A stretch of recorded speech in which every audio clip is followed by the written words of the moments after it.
to give a bigger platform to HR professionals to collaborate with each other. Later, we realized that we need to connect our members in person along with online. Hence, we launched our vertical called HR Sting Meets, under which we organize HR conferences and meetups where we invite HR and business leaders to talk about best practices in HR and business in different industries. HR Sting Meets also became a platform for our members to network with each other.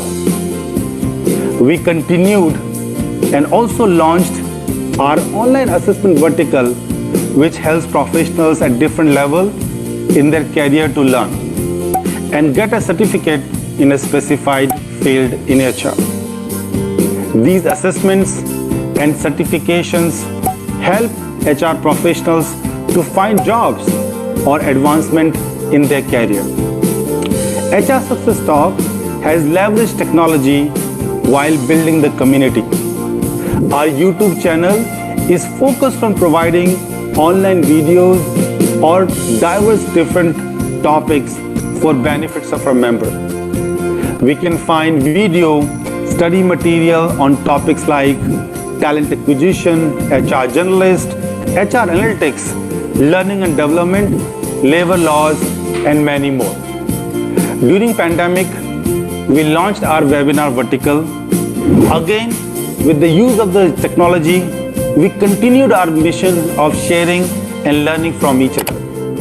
We touched thousands of lives across the globe and shared knowledge which was meaningful for our members. In HR Success Talk, we believe in recognizing and appreciating the contribution of HR and business leaders in their field, which is equally important. Hence, we launched our award vertical to provide a platform to professionals to give an opportunity to showcase their contribution and get recognized for it. We believe in fairness and capability. Hence, our jury and selection process is built in such a way that it provides opportunity to those who really deserve it. HR Success Talk has a very good presence on multiple social media platforms and other communication channels like Facebook, LinkedIn, Instagram, WhatsApp, and Twitter. You can also visit our website www.hrsuccesstalk.com to read some interesting blog by our HR bloggers on trending topics and issues. We are a huge community with global presence in multiple countries and thousands members and growing every month. We provide a platform to our members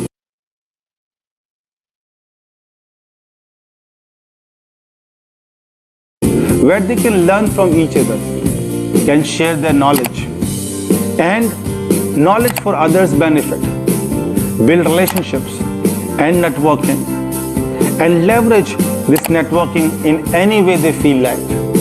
We have so many stories where our volunteers have leveraged this platform to find jobs, get new business opportunities, find a mentor to guide. It is up to them how they wish to leverage and use our platform. And guess what? You don't have to pay a fees to be a member or fill any form. You can be a member by click of a button by liking our Facebook, LinkedIn page or any other social media channel. Simple, isn't it? You must be wondering how we manage all this. Yes, you guessed it right. We have a force of highly talented volunteers who spend 3 to 5 hours every week of their time for this community. We also invest highly on the development of our volunteers, and our HR team organize exclusive training sessions for them. Some of them have started as volunteers and today they are playing the leadership role in this community. If you also have the zeal and passion to serve the HR community and time to contribute, you can send your resume at info@hrsuccesstalk.com to be our volunteer. Our talent team will be in touch with you. For us, this is just a beginning. You can either choose to be part of the journey or watch it from a distance. Let's learn and share together.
Good morning and a warm welcome to everyone.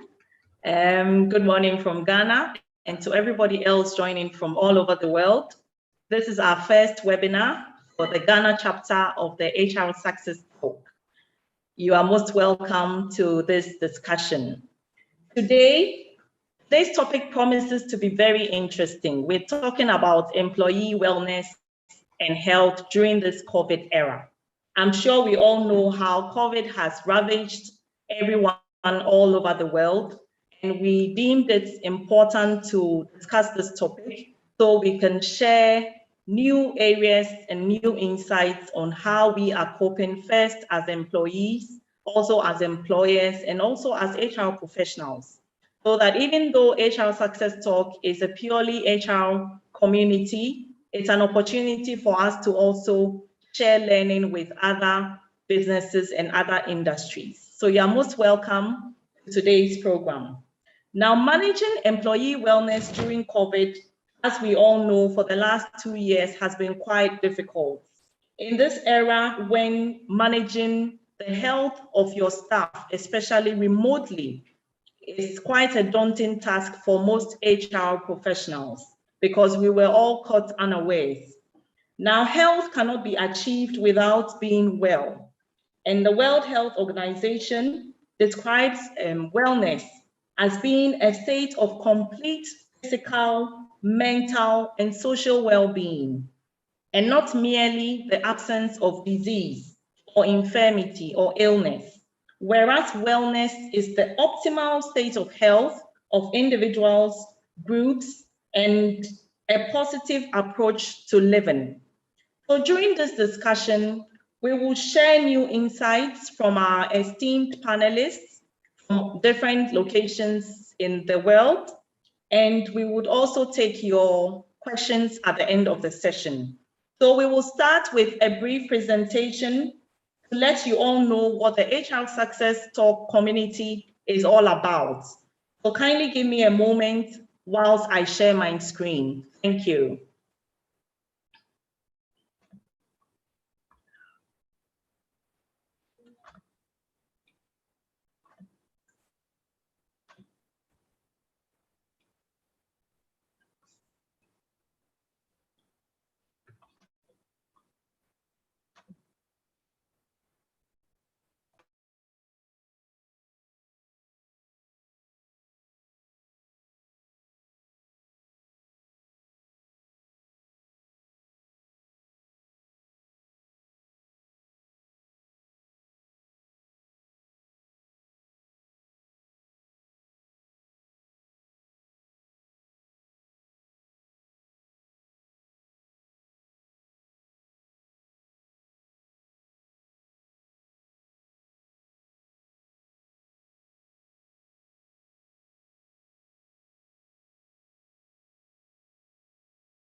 Yeah, looks like there is some technical issue with Mari.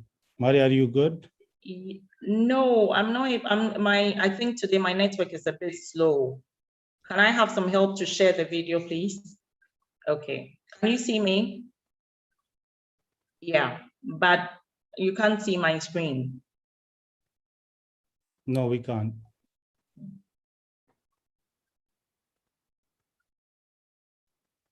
Can I have some help with someone to share my screen, to share the video? Yeah, Please? sure. We are sharing it from backend. Just a moment.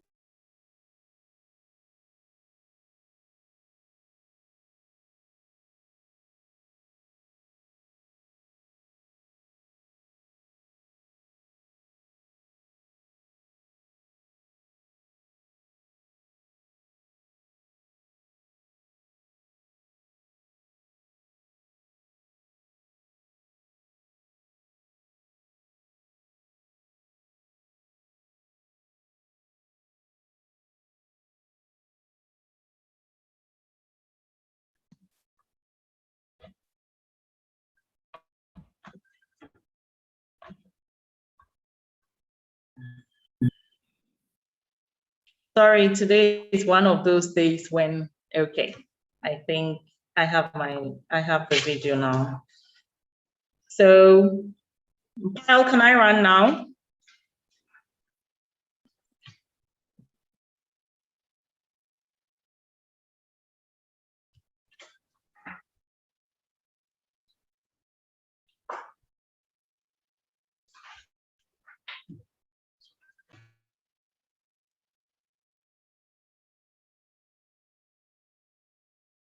Marian, I believe the screen was visible to you.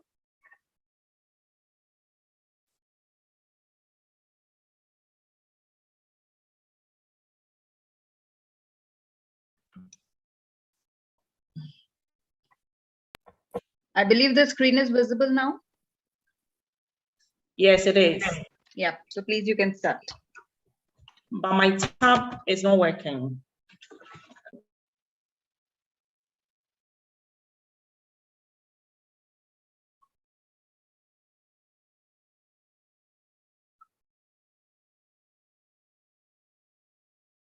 Maybe team, I can jump in quickly as Mari is going to solve her technical problem. Mari, if you're okay, if I just go ahead and start the presentation. Okay. All right, welcome everybody, and thank you for attending our webinar on employee health and wellness during COVID era. And as Mari promised, we would like to talk about HR Success Talk. As you can see that we are a network of 125,000 HR and business leaders across the world with presence in India, Ghana, UAE, and Saudi Arabia.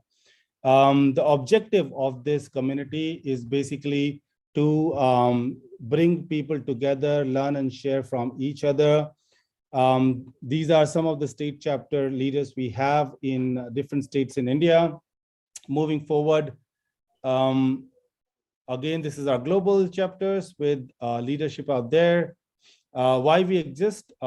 We are basically a platform of HR professional business leader to make sure that we are coming together, learning from each other, developing knowledge, and also getting benefited out of it. What are the advantage if you are part of HR Success Talk?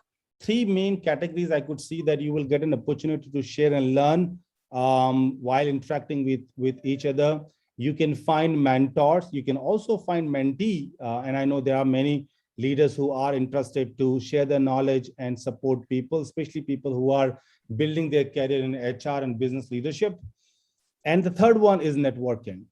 So you build relationship with different HR and business leaders across the globe, and how you use that relationship is up to you. You can use this relationship for getting jobs and business opportunities. Moving ahead, this is our learning ecosystem where HR Success Talk is living this vision of learning and share, which includes multiple things. And in next slides, we're going to talk all about everyone one by one. The first one is webinar, and that's where you are right now. So we have a webinar vertical, and since April 2020, we have concluded 32 webinars across the globe. This is our upcoming webinar, which is led by our Karnataka chapter, and the topic of the conversation is diversity, equality, and inclusion. So stay tuned, and if you want to register, you will have a link on your chat box. We also have a forum. This is a place where HR and business leader can come, ask questions from each other, and other members of HR Success Talk will answer you. So you leverage it as much as you can. Our social media presence in forum, we have 35 WhatsApp group, Facebook page, Facebook group, and a website. Also, moving forward, we have a presence in YouTube, Instagram, LinkedIn, and Twitter. And currently, we are live on all those platforms. The next vertical is HR Strings Meet, which is basically a HR conference vertical. And we do a lot of in-person webinars, in-person HR conferences. These are the glimpse of our last HR conference we just did after second wave of COVID in India. And there are a few more glimpses. It's kind of fun knowledge sharing all together. Our third vertical is YouTube channels. So we have a YouTube channel called HR Success Talk, where you can come if you want to learn about any particular topic. You can watch the playlist. You can see a lot of lists like learning and development, emotional intelligence, HR journalist, HR audit, and a lot of topics. So if you can go to our YouTube channel and learn from there. We are also excited to launch our next YouTube list. And I think employee experience is something which is in mind of everybody, especially in COVID era. And I'm sure we're going to touch upon a little bit more in this webinar today. So we are launching our YouTube playlist called Designing Employee Experience. And if you want to build it for your own organization, you can go and watch that playlist and you will get to know A to Z of designing employee experience. We also have a vertical called online assessments and certifications. So far, we have done 19 online assessments and a lot of people have get benefited out of it. They give the assessment and get certification. We are also running a workshop on balanced scorecard in association with Young Minds. So if you want to register for this particular workshop, the link is also in your chat box. Another interesting one called HR Awards is another vertical where we recognize the efforts of global leaders on different categories. And this is a platform to appreciate the hard work they have done so far. Excited to tell that we have our next awards has launched, which is basically a award on leadership and global verticals. And I think you will see more on our website. You can also visit our Facebook and other social media platforms. This slide shows the media coverage we have for awards. Blogs and website is another vertical we have. There are a lot of blogs.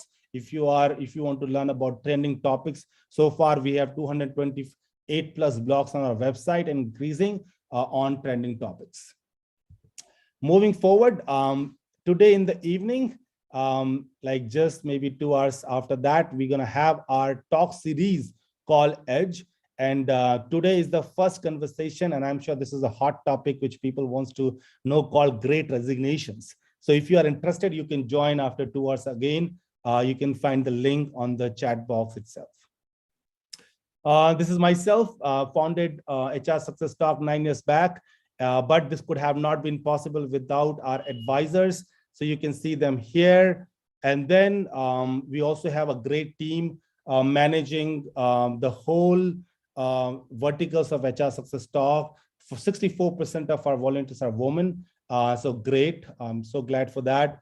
Although we are a community, but we act like an organization, and that's our organization structure. And by this, we are able to live our vision and accomplish our mission so far. If you are interested to be our volunteer and you wanted to be part of HR Success Talk, you can do so. But there are 4 criteria. It is a voluntary initiative. It has to come straight from your heart. You really feel passionate about what we do and how you want to support. You should have a zeal to help others, willingness to invest some time, which is 3 to 5 hours a week, and an eagerness to learn. So if you have all that, we are looking forward for you to be our volunteer. And we have these many verticals where we are looking for volunteers. We have a registration link on our chat box. If you want to be a volunteer, just register yourself. Our HR team will be in touch with you. With that said, thank you very much, everybody. And I hope Mari is ready. So I'll hand it over to her. Thanks, Govind. You couldn't have said it any more better. Thank you. Technical hitch today. I don't know what's happening. But we'll just go straight in and introduce our speakers. In no particular order, Mr. Ebo Nyamiche Allen Kofi is an experienced HR professional driven by a passion to help young people identify their passion and make the right career choices. Ebo's passion for career management can be tracked to ProCredit, where he spends significant time working on developing young people to start their career in the banking industry. He was coordinator for ProCredit's flagship graduate trainee program, Young Bankers Program. He also worked with the SWAL UT Bank as an HR business partner before moving to HFC Bank, which is today Republic Bank Ghana PLC, as a manager for HR planning. He currently works with Cal Bank as their manager for HR shared services and rewards.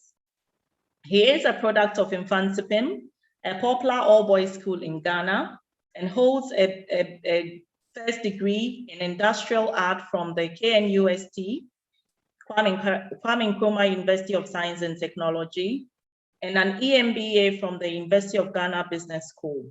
He's also a certified senior professional in Human Resource International.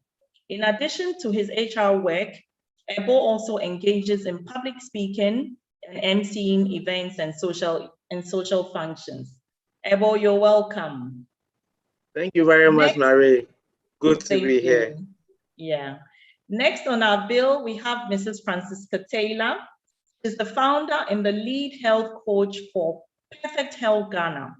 She's a pharmacist by profession, and she's also passionate about using health education and lifestyle modification to help Ghanaians take personal responsibility for their own health and well-being. Francisca developed a love for lifestyle medicine when she began her career as a community pharmacist. And after 3 years, she felt like she wasn't offering her best to her clients. Research led her now 10-year career in healthy lifestyle coaching, where she has worked with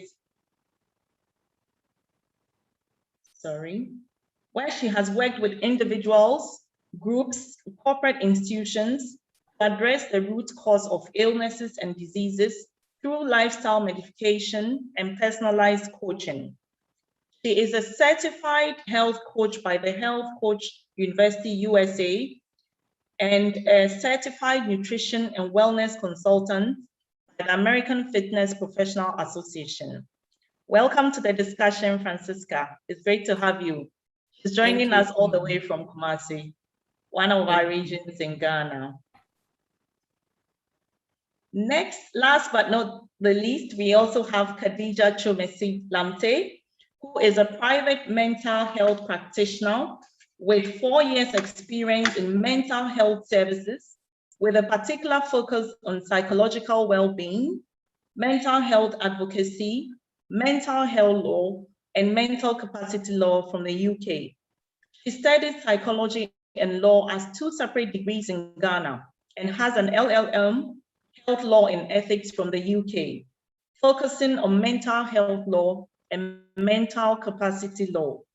She's a passionate mental health advocate and is currently completing an MSc in psychological well-being and mental health in the UK. She currently works as a mental health practitioner with several hospitals in the UK. Khadija also has a passion for people development with a particular focus on advocating for women's health and educating others on the need to prioritize one's mental well-being. In the university where she is currently, she acts as an international student inquiry assistant. She enjoys interacting with incoming international students, providing information on planning for their studies in the UK, sharing her experiences, and tackling their expectations regarding changes they may encounter both culturally and mentally during their studies. Welcome, Khadija, to this discussion. Thank you so much for having me. We have our founder, Mr. Govin Singneji. He is an HR business leader, a blogger, social activist with dual masters in computer application and business administration from Symbiosis University in Pew. Having over 21 years of rich experience in the field of talent management. He has been awarded as HR leader by the Great Place to Work and also top 100 HR tech minds by the World HRD Congress. Currently, he plays 3 major roles: country head India, head talent for India and global head of L&D for a global IT company called 3 Pillar Global. He enjoys guiding young professionals in their growing career. And of course, he is the founder of HR Success Talk. And the reason why we are all here today on this platform, sharing ideas and learning together. A very warm welcome to you, Govin. Thank you all panelists. And good morning once again from Ghana. For those just joining us, this is the first webinar by the Ghana chapter of the HR Success Talk. And so we'll dive in straight away and listen to our speakers. So this goes to Francisca. Can you share with us what you would define as wellness?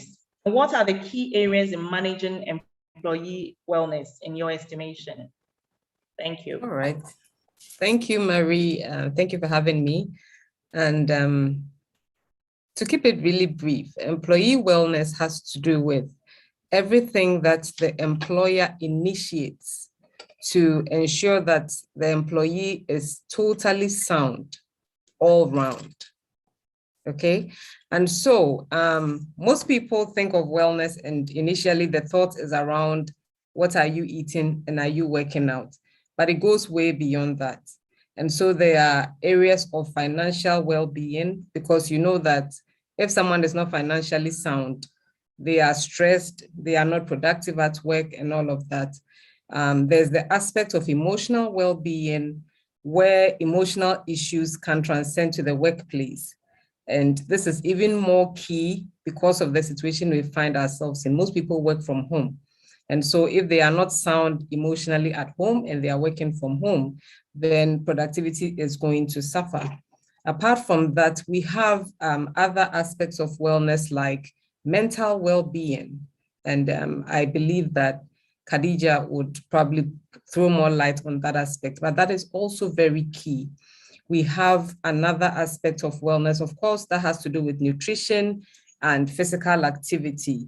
And that's been a challenge for a very long time, because most of our workplaces don't encourage activity, in that sense, because we do a lot of sedentary work, and that impacts on our activity levels and overall health. And then, of course, we have intellectual well-being, how the employee is stimulated in other areas that don't have to do with work. So that's also an area to consider.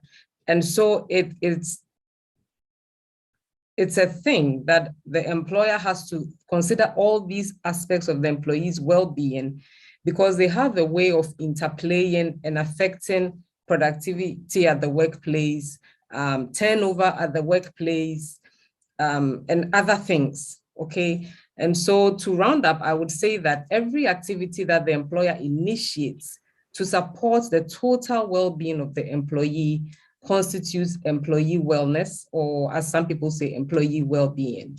Yes, thank you. Thank you, Francisca. Thank you, Francisca. You've more than set the ball rolling for us.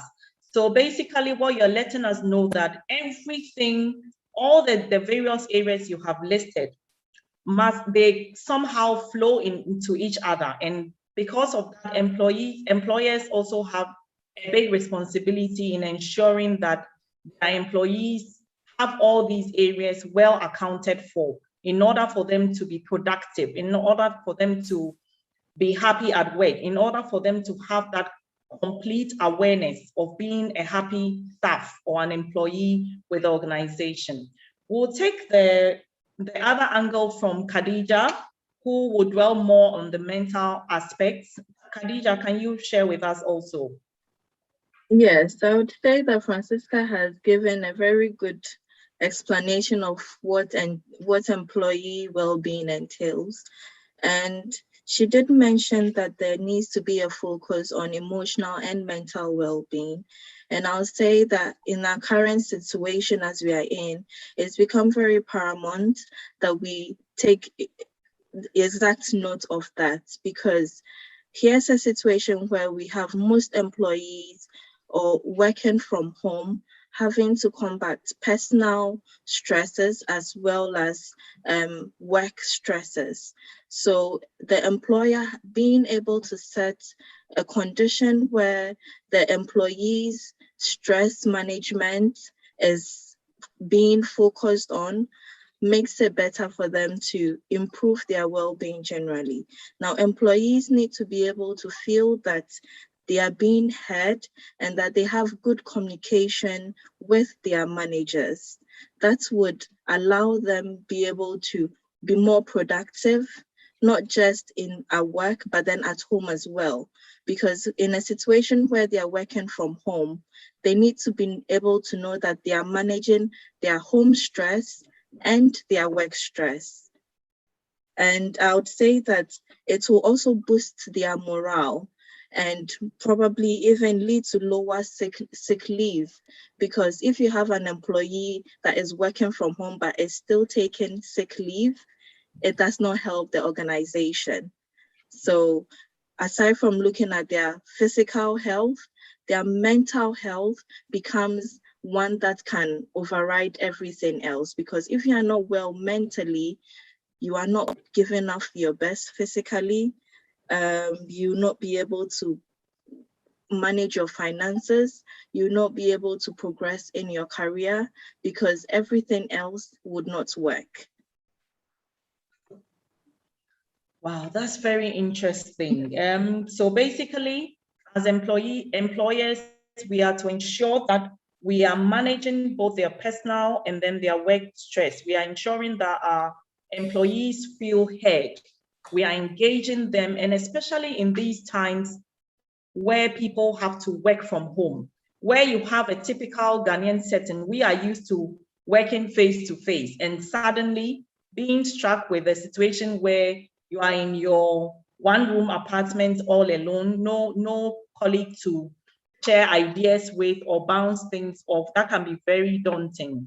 So this question would now go to our HR professionals. Kevin, can you share with us as an HR professional, can you compare how well you feel you have been managing your staff as they have been working remotely as against when they were working full-time in person? Can you share some insights with us there?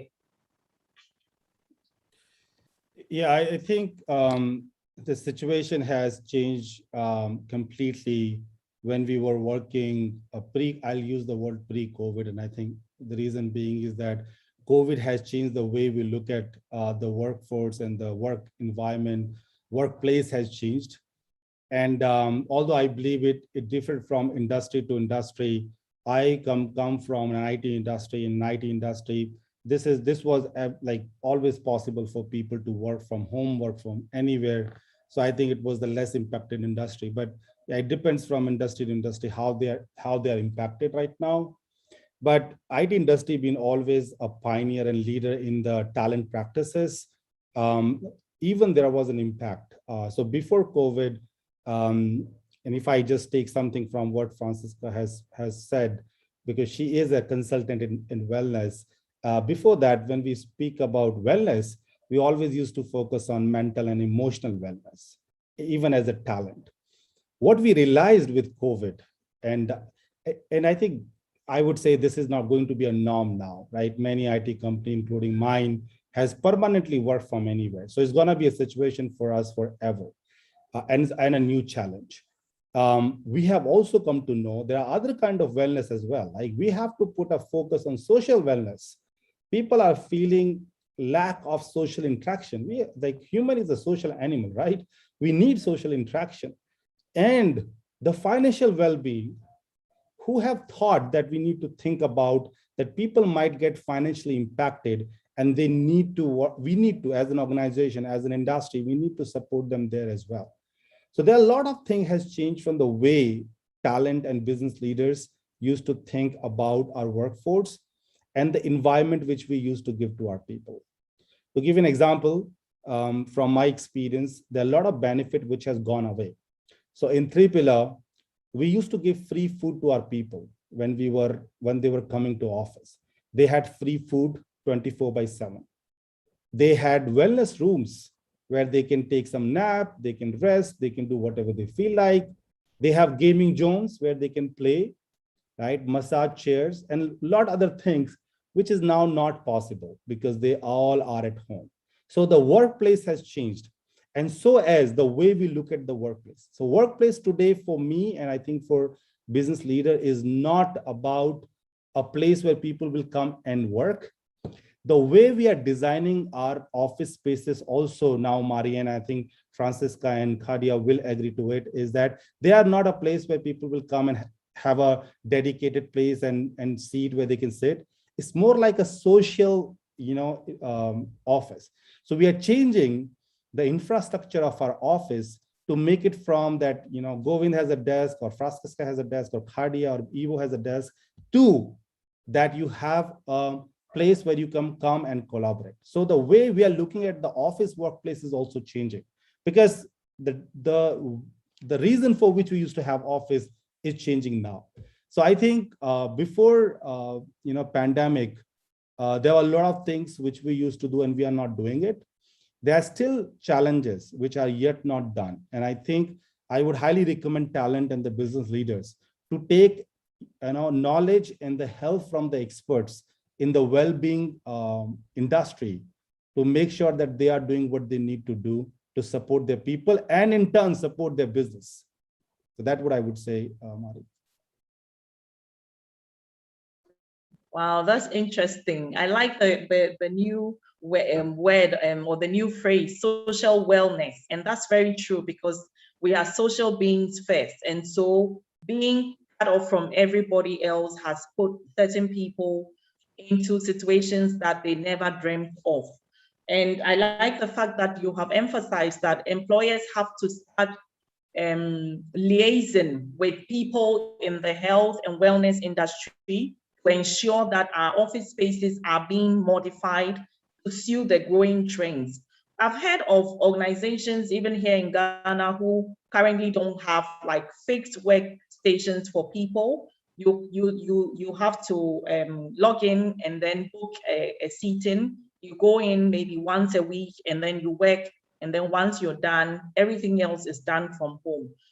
And this is actually real. I mean, you're telling us what you've been doing from India.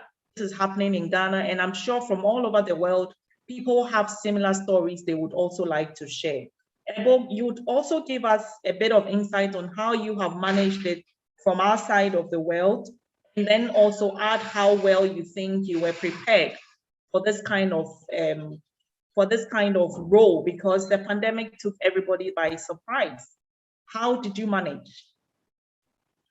Well, Mary, I think even before COVID hit, there were conversations that started for us in the banking industry as to how we can start work remotely or work from home, or even have the hybrid system.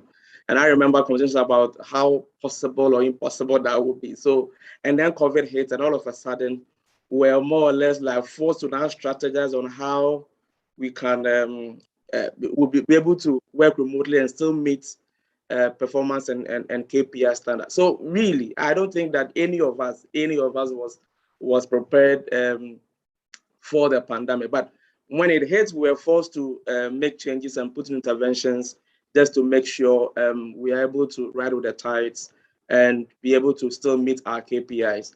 Like Govin said, before COVID, we also, as an institution, had a gym at our head office. Our members were encouraged to pick any gym or wellness center of their choice and then bring invoices for us to reimburse them. Like Govin and his company were also giving lunch and all, but when COVID hit, we had to put all these things on hold, and we are even yet to come. The gym now is back. We're going to come back with the food and everything. But I honestly like the social awareness that he talked about. There's something I always say, but maybe he has given it a term for me. I said that before COVID, we were dealing with issues about performance, issues about punctuality and all those things in the office. But now, the issues we are dealing with are in the homes of the individuals. Look, me and my wife will go to work. If we are angry about something in the morning, all of us will step out. By the time we come back from work, we are fine. We can talk about what happened at work, blah, blah, blah, and life will move on. Now we are together at home. When I'm angry, she's angry. Both of us are here. So you can imagine the impact on our social well-being in the home. And unfortunately, if you ask me to come to work, maybe during the day, I am coming with that anger. So even marriages and family life has even impacted. And definitely, if I'm angry and she's angry, how productive can I be at home? So really, how we manage wellness before the COVID hit has completely changed with what we are dealing with now. Even by this example, it should tell you the kind of issues that we are dealing now, including helping people to resolve their marital issues so that they'll be productive in the office. But I think that now that again we are accepting that this is going to be with us for a very long time, as employers, we started thinking about how best we can help our people to to give out their best and also manage their wellness, whether home, whether in the office or wherever they found themselves in the world. These are my brief thoughts on this, and then I'll come back later. Thank you. Thank you, Ebo. You made everyone laugh. I was reading some of the chats, about the marriage bits, and Govin said, don't go there. So that's an area that, I mean, we as HR personnel, you have to manage everything that concerns our employees. So maybe, Francisca, you can take this briefly also. How well, in your estimation, do you think that employers are equipped to actually understand what is happening and how best they can engage better with their employers, with their employees, and what other interventions they can put in place, to support their employees? Thank you, Marie. So let me piggyback off what Ibo just said. Pre-COVID, I would say that most employers were not ready. Because the issues were outside of the workplace and people could leave them at home and come to work and still function. Some people were depressed and still high functioning in the workplace. And they had a way of like separating what happens outside of work and what happens when they are at work. But COVID unraveled all of this and showed us how unprepared we were, to support employees to go through the challenges of life. And so, in my estimation, most employers were not ready. I saw that, I think last week we spoke and I was mentioning how many people quickly signed up for wellness coaching right after the pandemic.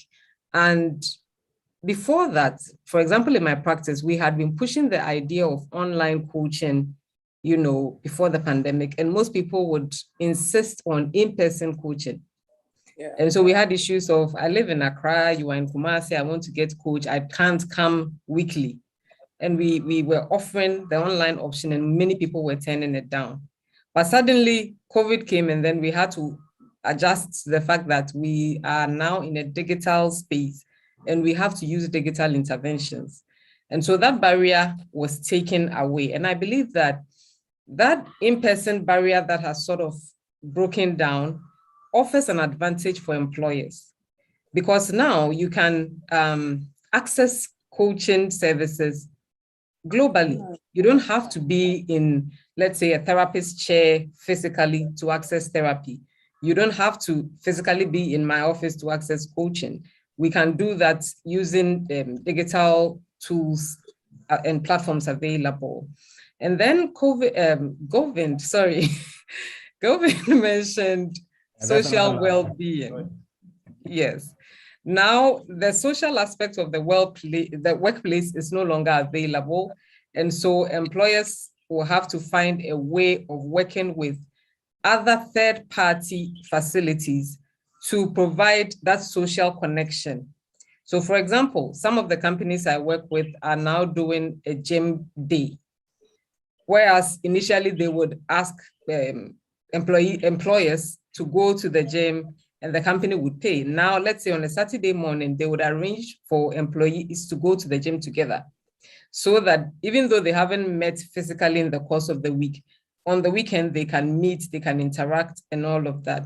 And so these are things that employers would have to partner with wellness specialists to find a way of merging the two and provide the best combination of both.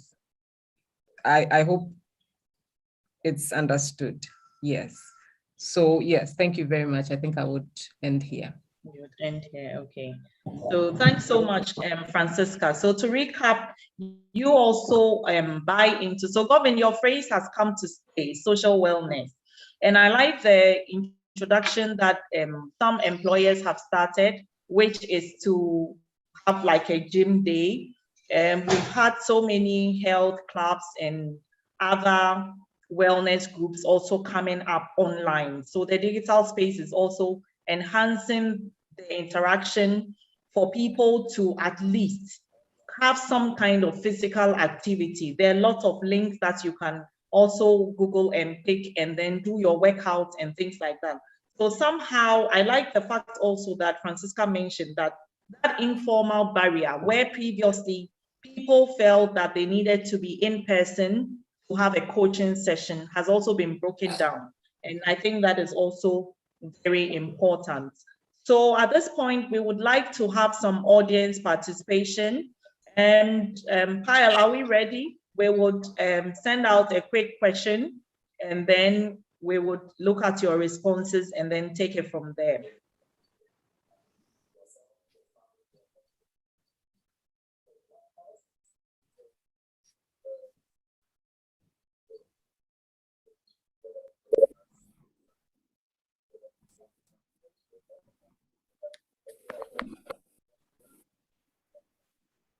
So the question is, and we would like all our participants to take part in this poll. So having listened to the introduction and definition of wellness so far, do you think you are managing your well-being properly whilst working from home? So we would be grateful if you can all just answer to that.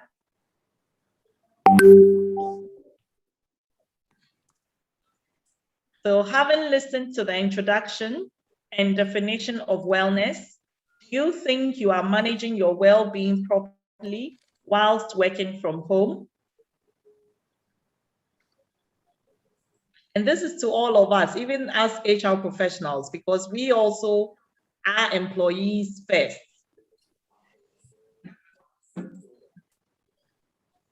Well, we seem to have a 50-60, 40-60 ratio.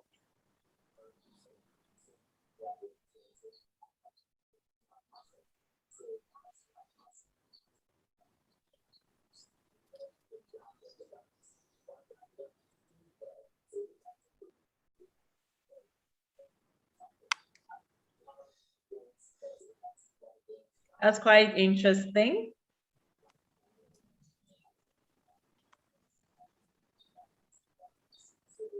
Oh, the ratios are changing again.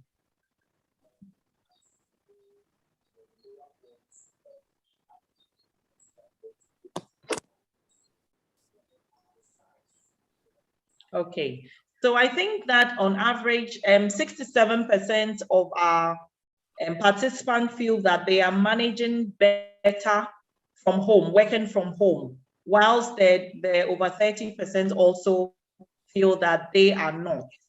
So I guess this would also throw some lights for our panelists to explain what this could really mean. So maybe I would pick it from the angle that Francisca just ended on, that because the informal barriers to accessing the coaches and maybe having online fitness groups and so on, people can have actually taken responsibility for their personal well-being without having to wait necessarily for their employers. So for instance, where previously they would have to go to the office and use the gym, they may have bought the items and they have a mini gym at home and they have a club that they join and they do their online workouts.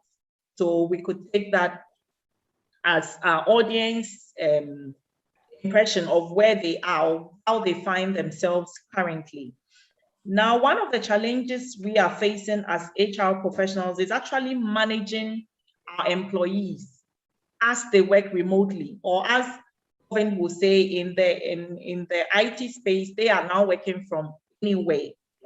How do you think this has affected the support or attention that you would normally give to employee well-being? So if Kevin or Ebo can take this. Okay, so maybe I can go first. You can start with, yes. So basically, so it's a very difficult question, Mari, and honestly speaking, I think that I am myself still figuring out. And let me tell you that my conversation with many business leaders and HR leaders in all the industry, thanks to the HR Success Talk community, we've been brainstorming on this particular topic a lot. Like, are we really doing what we need to do to support our people? What I would say is that people are doing it what they think is correct to do and what budget they are getting from their management to do it. What I don't see is a plan. What I don't see is a strategy to do it. Like you can't just say, hey, I want to give you chair and table at home and then you are done. No, you're not, right? Or you can't say that I want to give you, like in India, I'm sure you must be aware of yoga, right? I want to give you yoga sessions and you are done. Or more controversial, like when you say, hey, okay, we want to give you some coupons to go to the gym and then you are done. So what I don't see is that the way by which the strategy has to be formed and the way it has to be executed is not there. We are doing what we can do and there's no harm in it. The problem to me, I think, is that because I wear both business and talent hat in my current company, I can tell that talent leaders and business leaders need to know when they should stop acting on things which they don't know. And they should understand when to bring people who can really help you there. I'll give you an example. When you have a labor problem, when you have a statutory compliance problem, you just hire consultants, right, to solve it. When you have a taxation problem, you solve consultants, people who are expert in what they are doing, right? Or if you need a trainer or a coach to make some intervention in your organization, why don't you do it for wellness and well-being for your people? Because I don't know, talent feels that this is what they are supposed to do. Yes, they are supposed to do, but what they're supposed to do is act as a facilitator, not as an expert of that area. If talent start playing the role of a facilitator, take help. Like we spoke about bigger three umbrella, right? Mental and emotional well-being, emotional and social well-being, and financial well-being. These three all are different interventions to make sure that your people are feeling comfortable. And these are not small ones. You just can't do one thing in each and say you are done, right? You have to formulate a strategy. And the biggest thing is, does your leadership, does the executive leadership buy into that? Is it in your, one of the biggest things you want to do in 2020? I think that's what the talent and the business leader need to do, that make it your priority for 2022, that you will take care of your health and well-being of your people, allocate budget to it, allocate resources to it, find experts and do it. Otherwise, I can tell the business will go away. In hybrid model, and I'm using word hybrid model because there was a question and the debate that whether we will completely go remote, whether we'll come office. I think many companies will go with the mid path of a hybrid model. They will ask people to come to office. They might need to open offices in multiple locations in their countries, but the hybrid model will be the one which will, I think, many people will choose and are choosing. In that environment, you will not able to build a culture and a connection with your people if you lack your well-being strategy. And people will see your company as a company they just work for and get paid for it.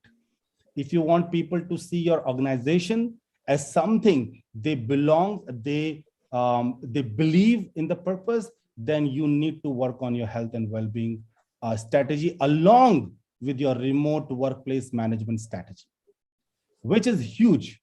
If you ask me, do you know something? Like I know something, but I don't know everything because I don't think we understand that we need help. So I know many of my talent leaders will feel bad about it, but I think that's the reality. We should know when to go for it, go and seek help. Wow, that's quite an interesting angle you've taken that from Govin. And so just to recap, Govin is now challenging us as employers to actually put our money where our mouth is. Because yes, we were taken by surprise, especially last year, 2020. But this year we had a bit of time to still put a few measures in place to ensure that hybrid work was a bit more comfortable and convenient, as well as productive, both for the employer and the employee. But now he's really challenging us. Is it just about providing the means at home for the person to work and leave it at that? Is it just to give the person a slot to have a yoga session or a gym or to have a coaching session with any of our coaches? Is that where we are going? We should be asking ourselves this question. So this is something that going forward, moving on to 2022, how can we also as HR people start these conversations in our organizations so that we can actually pick management here and hone in the fact that we can't just scratch the surface. If we have to do it, we need to commit budget to it. We need to be committed, and we need to bring in the consultants. We need to bring in the specialists. We can't know it all. And I think for most of us HR professionals, and that's the first thing I share with people, that yes, we have been the ones to be in the forefront, to lead the change, to say that this is the direction in which we should go. But really, are we well equipped? Bo, can you help us out here as well? And then from there, we would go to our professionals. Well, Marie, like we've said on the call on the webinar, that none of us were really prepared for this. I even go to the extent of saying that before COVID, and I think Francisca alluded to it, that people had this ability to compartmentalize their life. So they are depressed, but they still come to work and really perform. So even identifying these issues, these employee issues, especially the mental issues, were difficult until it had an impact on the person's performance. That's the only time HR professionals or even management will now know that, oh, okay, then there's an issue. And people who normally wouldn't talk about some of these things simply because of fear of stigmatization, the perception people have about them. And what I find interesting, people saying that we all have our issues, so these are mine, let me keep them to myself. Until somebody comes in and said, oh, but you could actually talk to me about whatever it is that you are going through before they open up. I had a chat with a lady who says, well, I went through this and that, even including divorce. I didn't tell anybody simply because I felt you also had your own issues you were dealing with. And so if people are going through all these things and they are coming to work and they are not showing it, sometimes it becomes very difficult for even us as professionals to identify these things and then proffer solutions for them. So it becomes very difficult, even in strategy, to say that, oh, we think that we should invest in employee well-being and in mental education. And management look at you and say, but our people are fine. Are you now trying to tell us that our people are going mad? So that ability to even able to demonstrate to management that it is an area we need to focus on, it's a bit tricky and a bit challenging for even professionals like us to do. But another thing is also that whilst the pandemic hit, like we said, we're not prepared for it. So now performance dipped. So if you had KPIs of, say, profit of a certain amount, and now COVID has come in and you've hit bottom low, I think the focus of a lot of professionals, a lot of management consultants, was how we can continue to be afloat, continue to make sure that we hit our performance targets and ensure that we still have jobs for people to come and perform. So really, wellness went to the back burner. Focus was on performance. Focus was on how are we meeting our target. I mean, whether you are home or not, make sure you beat your KPI. So, but I think that now that we know, or we've come to accept that we are going to be in this for a while. Now, issues about wellness. How are the people doing? Have you gone to check their workstations? If they are coming back to the office, how are they committing to the office? How is work even impacting on their family life? So now the discussion is back on the table, and we are talking about, like governor challenging each and every one of us. I think that we should just make it a point to demonstrate to management why it is important for people to be well and why we have to invest in these areas and get individuals like Khadija and then Francisca to help us be able to even devise the interventions that we need to support our people. These are my thoughts on the challenges that we are facing as professionals. Thank you so much, Ebo. So to also recap with yours, yes, so people start by compartmentalizing their feelings. So they come to work, they have a different face they show, and everything seems okay, but they may have problems at home. And now with COVID, having to stay home for months without interacting with anyone, only God knows what people are going through. And I like the fact that you have mentioned that in our bid as organizations to also stay afloat, we are looking first at the performance before we look at the wellness. But I'm happy that you also ended by saying that discussions have started again, because at the end of the day, having a fit and a fully fit, both mentally, emotionally, and a physically well staff, or a staff in utmost health in every area of every sphere of their life is the bane of the discussion. And now employers have to be looking at how best they are supporting their staff, and not just expecting that the figures will go up without having input the necessary measures to assist them to be able to cope with what they are also going through. So we would also like to, and after going through the short survey, Francisca and Khadija, do you foresee an increase or decline in wellness, i.e. physical and mental health, going forward? Looking at 2020, 2021, you are the experts. What can you tell us? What are the figures? Because I'm sure our participant sample is a smaller size, but in your industry, what can you tell us? What is new? What is different? What are the figures looking like? So if I should start this, I would say that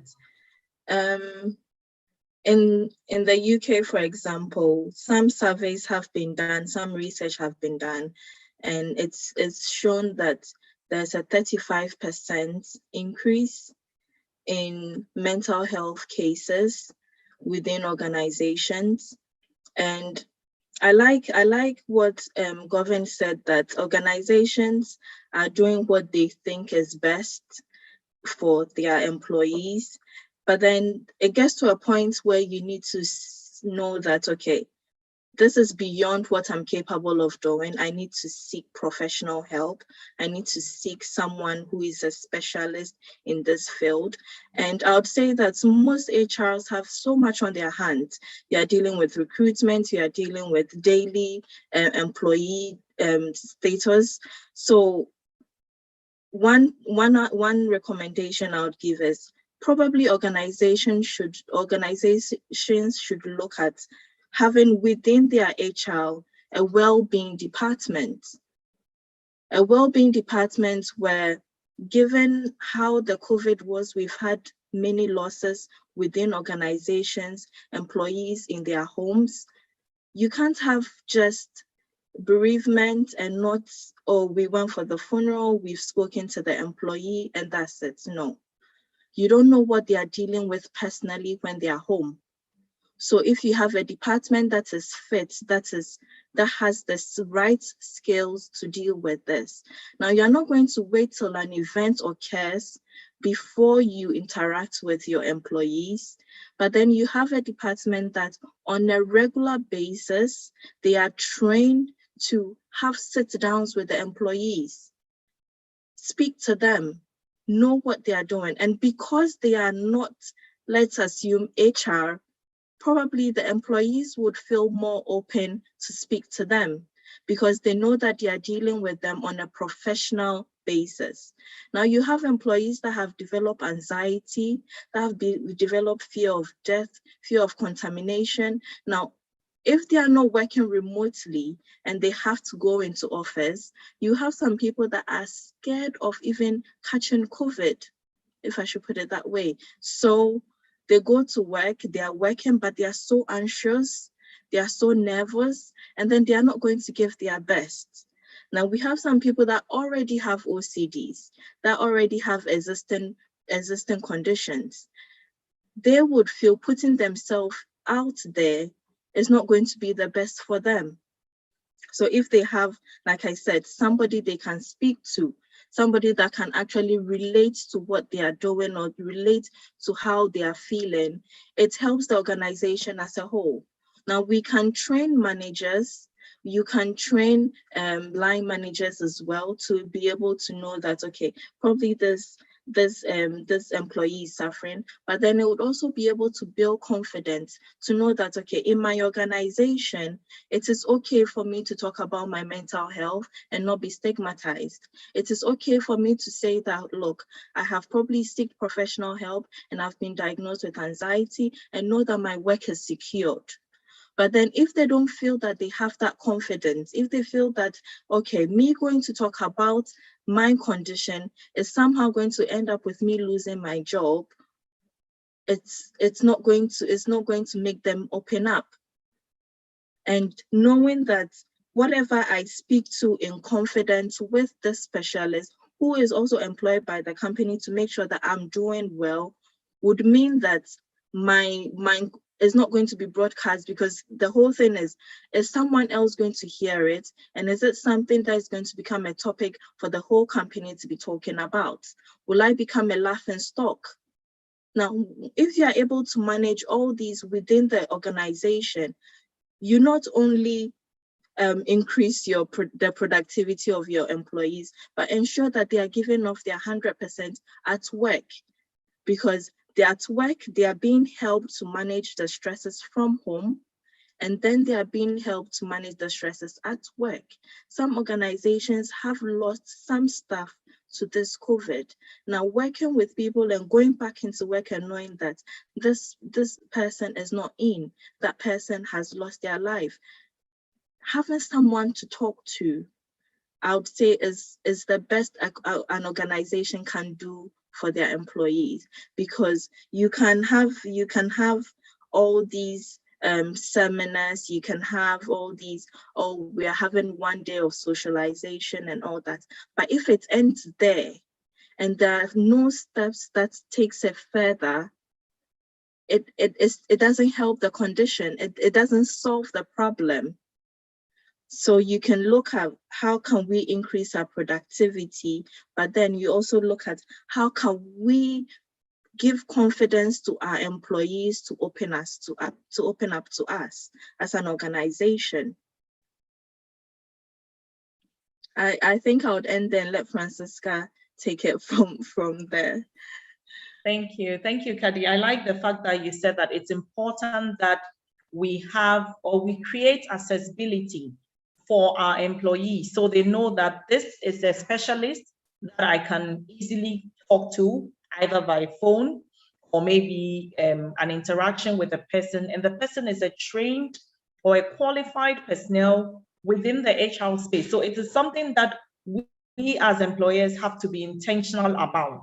So we do have employee relations and wellness, we do have those units, but for this specific aspect, we would need either for the HR members to be trained so that they are well equipped and the staff feel that this is a professional that I am dealing with. Or we could also have maybe an in-house or a retainer consultant who the staff can feel comfortable with, knowing that anything that they share will be held in utmost confidence. This is amazing.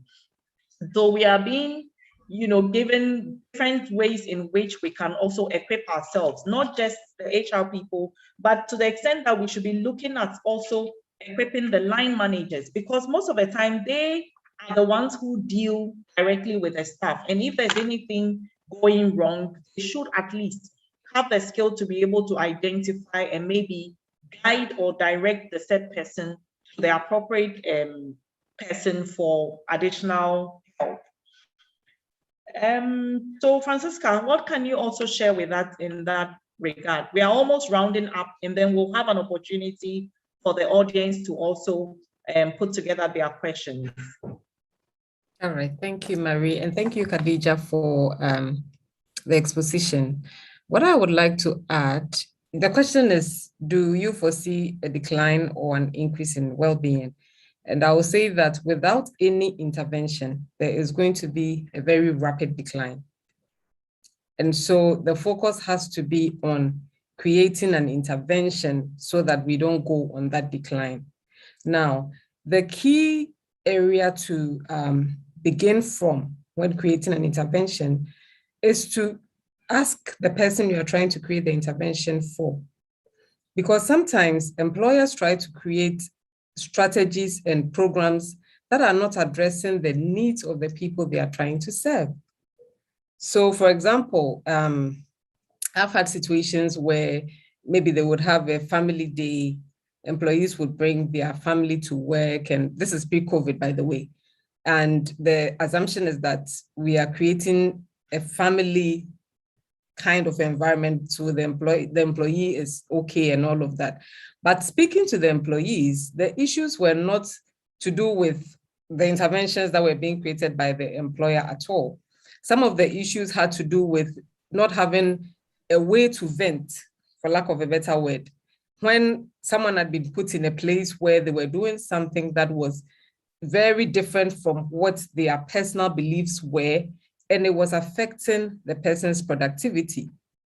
And when the issue was raised, the employer's intervention was, let's create an avenue for him to bring his family at least.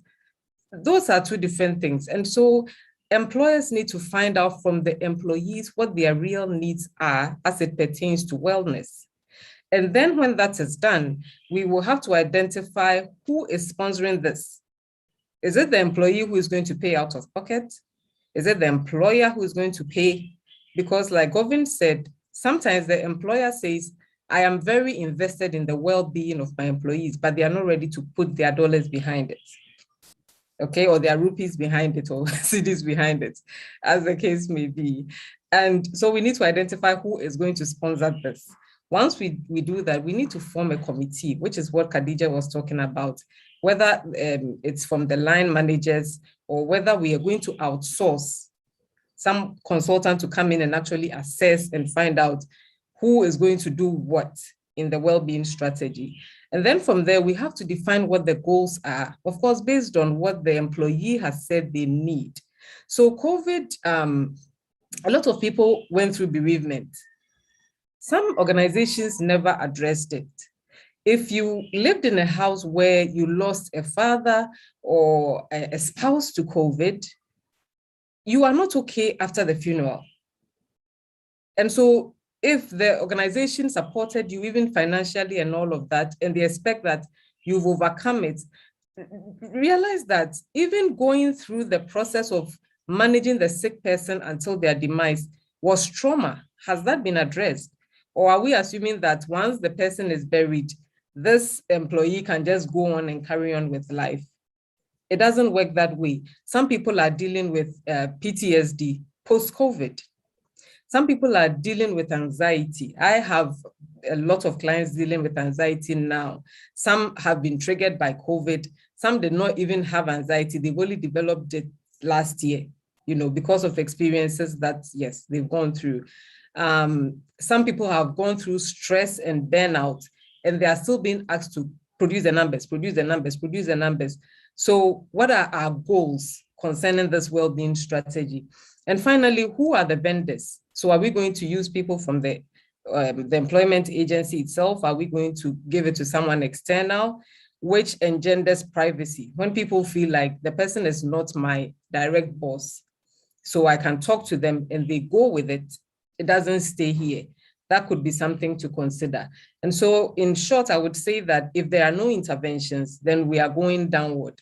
But I believe that that's why we are having this discourse in the first place, to find out how to create these interventions and have more productive workplaces post-COVID. Thank you. Thank you so much, Francisca. Wow, I mean, this is a lot to actually deliberate on. And I guess you've hit the nail right on the head when you say that without any intervention, then we don't know where we are going. Because I mean, COVID has been with us 2 years. We all thought, oh, this is something that will pass after a couple of months. And 2 years down the line, we're in October. I mean, we are ending October literally, and we still have COVID, ravaging people. There are a lot of bereavement here and there. And as employers, we really will have to go back to the drawing board and really assess our situations. If we say we are providing wellness for our wellness packages, or if we have a strategy in place, have we covered some of these areas? Are we actually looking holistically at how we are supporting our employees to ensure that we are actually giving them what they need? For me, that was a big mind opener or an eye opener, because you would sit at the table and take certain decisions without really knowing what the people need. It's like developing a product and just saying that this is my target market, and whether you like it or not, you have to go with it. And so that's a critical base for us to look at, as well as employers. And I saw some of the messages in the chat. Somebody is talking about introducing wellness champions within the office space. And I think that is one idea that we should also be looking at. So these are interventions that so all of us here on this platform, you may be an employee or you may be an employer, but whichever way, wherever you find yourself, these discussions are supposed to spur us on to start digging deep and asking ourselves certain pertinent questions. People who have been bereaved through this COVID pandemic, how have we supported them? Have we really been there for them as employees, as colleagues? Or it's just been business as usual? Are we just driving the numbers and pushing for performance, or we are actually looking at the well-being of our employees? These are things that food for thought. I think that we should all go back, really asking ourselves some of these questions and see how best together we can work. And if we are sitting in places of authority where we can actually make a difference and get these conversations going, I think we should be looking at that. So we'll be winding up soon. Our last question, I think, will be on mental health, especially because I think that even culturally, it's not an area people want to venture in. We rarely focus on that. I think it's a critical area that needs focus now. And so we'll pick points from everybody. We'll go around the table. Ebo, you can start, and then Govind, and then we'll close our way, Francisca and Kadi. So we can have our Q&A session. Right. So I actually think, and I think I mentioned it when I was speaking on the second or third question about the people's perception about some of these things, and because I know I'll be stigmatized, because I know that people perceive me to be mad, so I kind of hide some of my issues. But I think that, like we've all mentioned, if we have people that individuals can trust and go to and vent, go to and talk about their issues, that's a way of us opening up to our employees for them to freely talk about whatever is bothering them. For me as a Ghanaian and in our context, maybe Francisca and then Khadija can help us with that, because it's sometimes very difficult when you are put in all the interventions. Sometimes Francisca mentioned it, that maybe we sit in HR and develop strategies we think the people will need. But at times too, we go to the people and ask them what exactly they think that we should do for them. In my organization, sometimes I tell them that we have a very young workforce, so we call ourselves millennials. So the very characteristics of millennials that we know, people who are passionate and they are into wellness and into social life, social media and all. We are millennials, and yet we don't do all those things. So we are kind of different in the way we view things and the way we say things, even though characteristically that's how we're supposed to behave. So maybe the professionals can help us. How best we can still encourage people to open up and share. Because you will have the wellness champion. You will think that we don't call them wellness champion, but we call them health and safety champions, people, and we told them that all these things falls under them. The individuals can walk to them and talk to them about their issue. We have for branch, we have for floor by floor in our head office, and yet people still let me say, refuse to go and share their issues with individuals. And even when we've actually engaged professionals, we actually have professionals on who individuals can go to and talk about their issues. People still feel adamant in going to these people. And sometimes we sit and go like, okay, we've tried everything that we can, and yet people are not taking advantage of what is supposed to be. So on mental health, maybe I'll leave it for the professionals to tell us how best we can help people open up and talk about their issues so that we can give them the help that they need. Thank you. Thank you, Ebo. Govan, can we have your submission, please? Yeah, I'll be quick and just to respectful to everybody's time here. There is no doubt that we need to, as an individual, start thinking about our health and well-being, and especially the subcontinent or countries where the economy is growing, or we are a growing country. I think there was not that much of attention paid to health and well-being pre-COVID, and I would say to some extent during this pandemic also. But I think we need to change it. Our organization can definitely support. And I agree with Ivo. I think one of the strategy which we need to work on is how to make sure that people have an environment where they can be vocal about their health and well-being, the stress they are facing. They don't feel vulnerable about sharing it, because I think some other way everybody is going through it.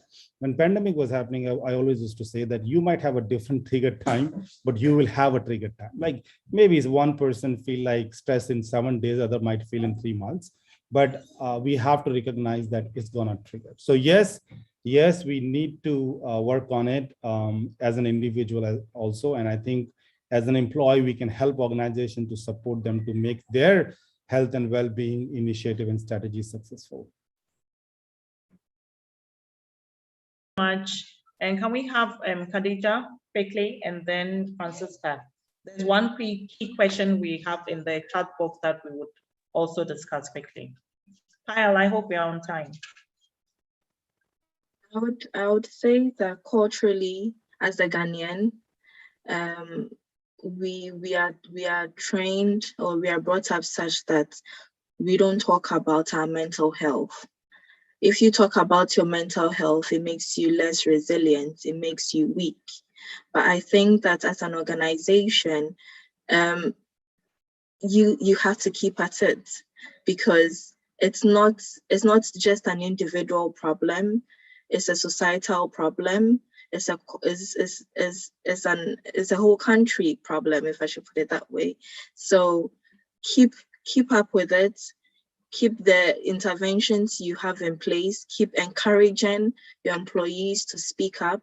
And you might not have everyone speaking up, but then eventually some people would speak up and they would get the help. And once it gets out that they are getting help, it would encourage other people to speak up. Thank you so much. Francisca, I will take your submission as well. Thank you. I would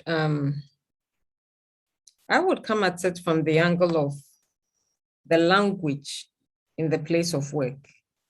Khadija rightly said that we are not used to talking about our mental health challenges because it makes us weak.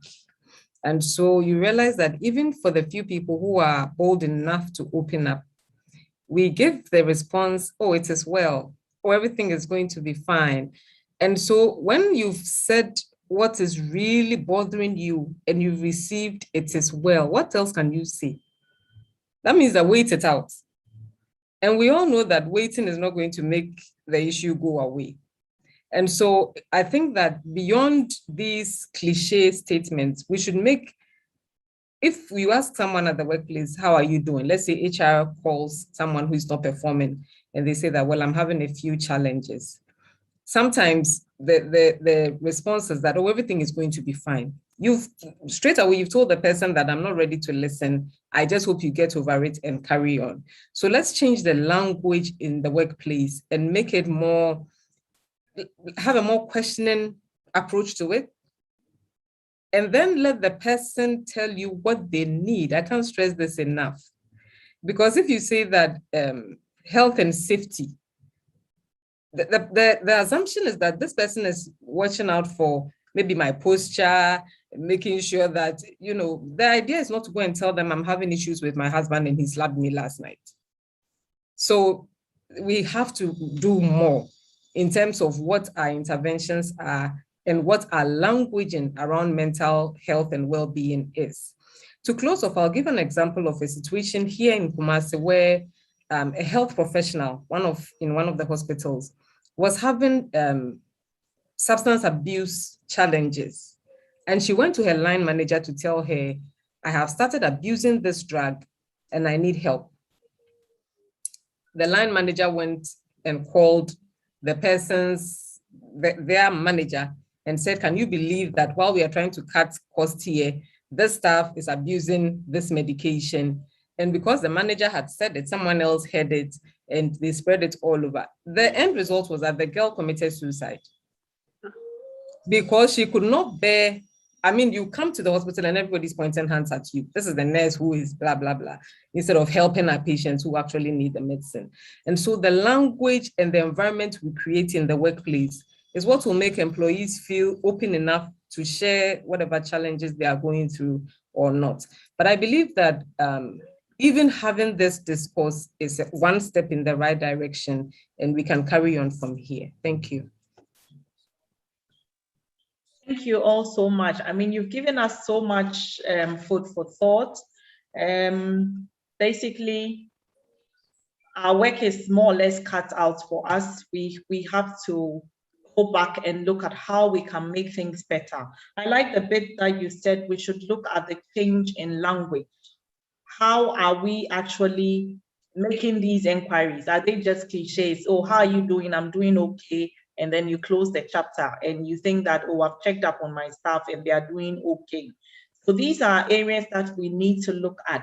We have a question here, and I think we have just a few minutes to take one or two.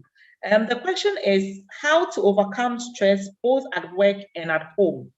How do you overcome stress both at work and at home? I don't know if Francisca will take this for us, please. All right, thank you. I would say, to me, you can't overcome stress, you can only manage it. You know, and so it depends on what the stressor is. For example, if it's a relationship issue, then it has to be addressed as such.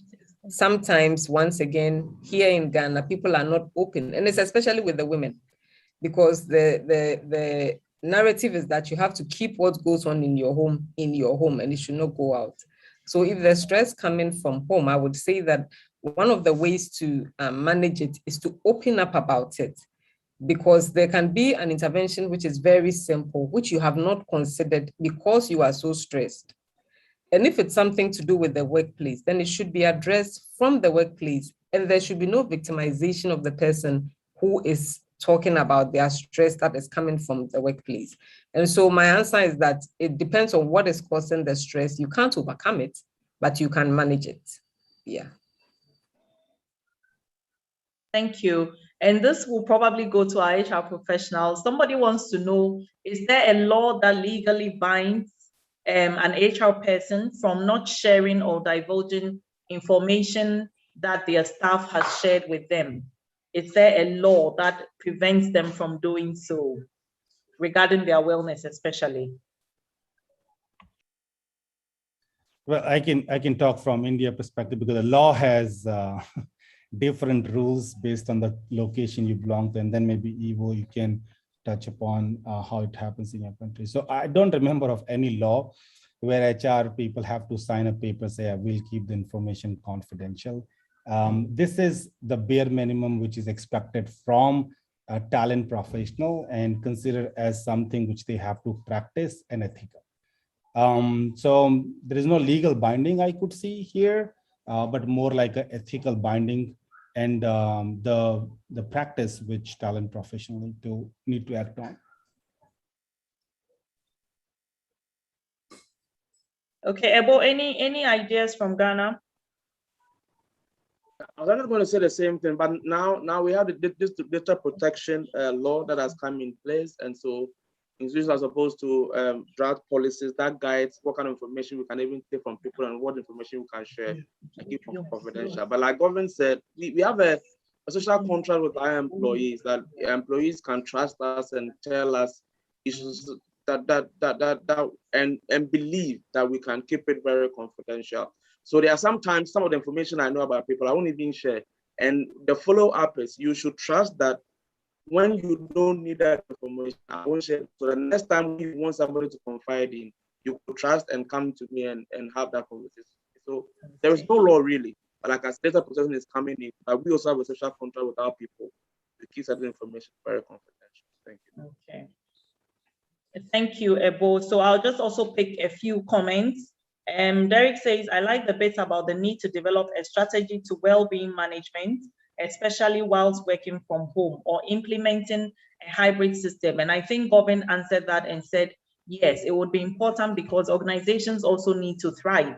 And so we have to have a win-win. So we need to look at the hybrid option as well of work. So as employers of choice, that is one area we can look at. Gloria also says that we should remember that the effect of the pandemic will surely outlive the health crisis. We all need to be mindful. I missed that. We all need to be mindful. No, I think I scrolled too quickly. Do you have it? Okay, the effects of the pandemic will surely outlive the health crisis. We all need to be mindful of how it has affected our emotional, financial well-being, and be kind and considerate with our expectations of our staff. So this is to us as employers as well. And I think the good thing about this discussion is that it's going to get us all talking about the various ways in which we can be a bit more open about sharing our ideas, a bit more open about talking about issues that are actually affecting us and employees. We are all employees, so I'll put myself in that space as well. When efforts are being made by the employer to find out how can we help, we need that kind of information. We need to encourage people that this information that they give will be held in the utmost confidentiality. And I can understand why we had a question on the legality coming up, because I'm sure that people may have been hurt by sharing information that was critical to them and then getting hurt by hearing it in other places. We hope that this session has been an eye-opener to all of you. We would like to say a very big thank you to all our panelists for having this time with us. We would like to call on Govin to give us the final note of thanks, and then we will have a group picture and then we can call it a wrap. Thank you, Govin. All right, so I will wear my founder hat now.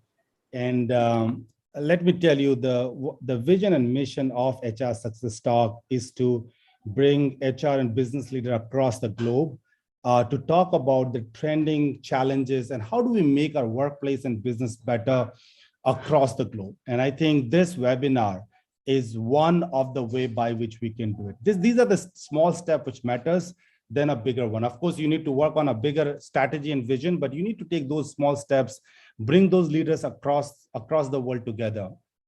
And what a start, Marianne, for our Ghana chapter. First of all, thank you for being our country head and representing HR Success Talk, holding his flag, his vision to your reason, and also bringing the HR and business leader in Ghana and people associated with Ghana and other countries together, as we have Khadia from UK as well. So thank you very much, first of all, and also to one of our volunteer Manuel, who has helped us to do all the things from background. I know sometimes people who are at back end are never seen, but they are the one who actually make it the way it is today.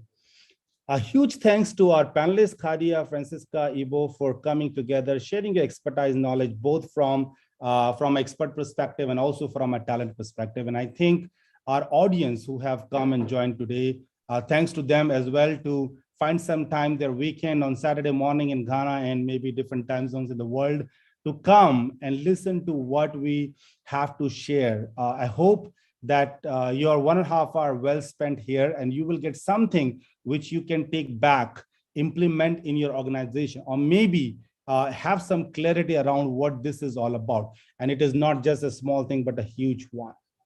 Also, thanks to our central webinar team, Payal and her complete team for doing it for us, all the technical stuff, which we have to look at from the background, advertising it and taking it to the maximum people, and also making it live on Facebook, LinkedIn, Twitter, Instagram, YouTube, everywhere right now, where 150,000 members are watching it live. So thank you very much, everybody, for that. And Marianne, looking forward for more such session which can benefit our professionals in Ghana.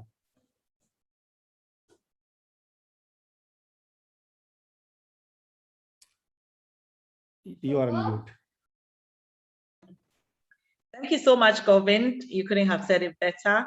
And thank you once more to all our participants. We are really grateful that you took time off your busy schedules this morning to have this conversation with us. So don't leave here the same. I mean, you picked up something, one item, one word or one phrase, social wellness, and actually being intentional about actually providing employee wellness packages for our teams and our employees back wherever we find ourselves. Let's keep the conversation going and let's continue to have a safe, and let's keep safe. Let's keep our families safe as well. Thank you all so much. I think there would be a group photograph. Can we kindly ask or crave your indulgence if you can all switch on your video so we can have a group picture taken? Kyle, are we ready, please? Yes. Can I request everyone to switch on their cameras?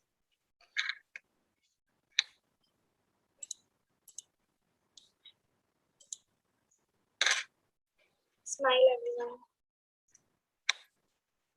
Hello.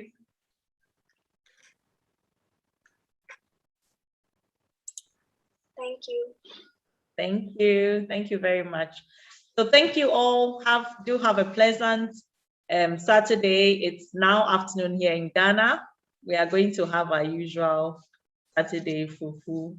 And thank you all for being a part of this. We are